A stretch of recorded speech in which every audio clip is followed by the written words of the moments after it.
So one of the most important things a teacher does, aside from feedback and proper guidance, is actually limiting you, no?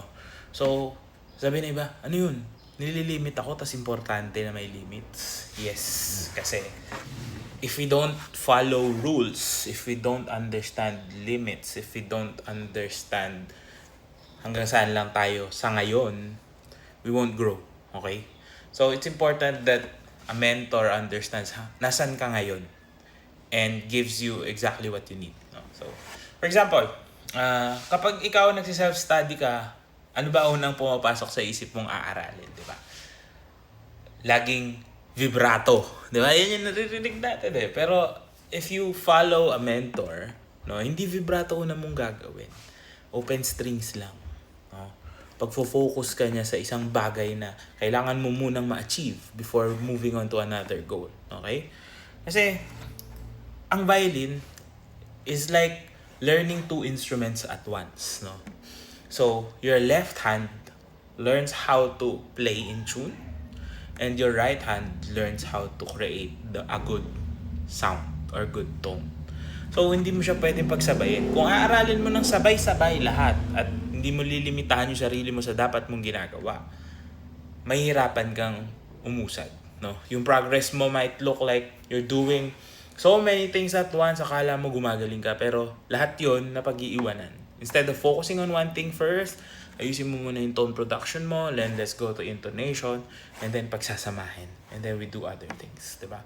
And that could only happen if you have proper guidance, diba? Sometimes limits or boundaries are important parts, no? Hindi lang natin mag-grasp na nililimitahan tayo or binibigyan tayo ng boundaries, pero maganda pala yun, diba? Kasi lagi natin iniisip na we want to be free. But again, there's a saying that you can't break rules if you don't know them, no? Hindi mo alam kung hindi ka marunong tumugtog ng pantay, paano ka tutugtog ng swing, for example, 'di ba? Kung ang alam mo lang gawin is mga pangapa, paano mo malalaman kung sharp or flat ka?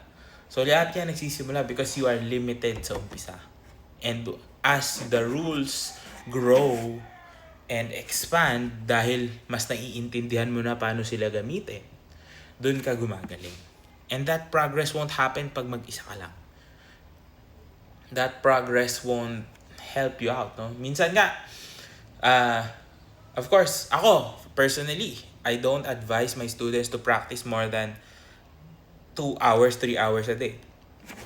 Bakit? Kasi may risk din of injury, for example. Diba?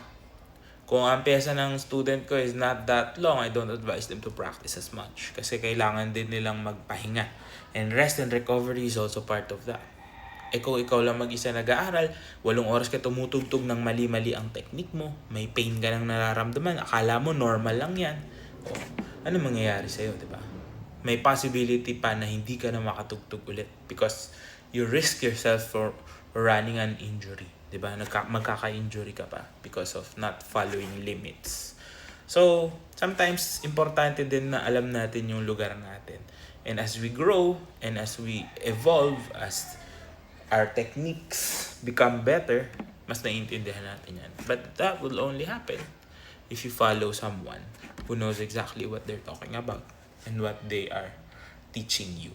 So, it's really important sa violin na yung foundations natin ay mabantayan ng isang maayos na mentor. So, sana nakatulong to. If you did, comment down below. May mga questions pa tayo. And see you on the next one. Good luck sa'yo.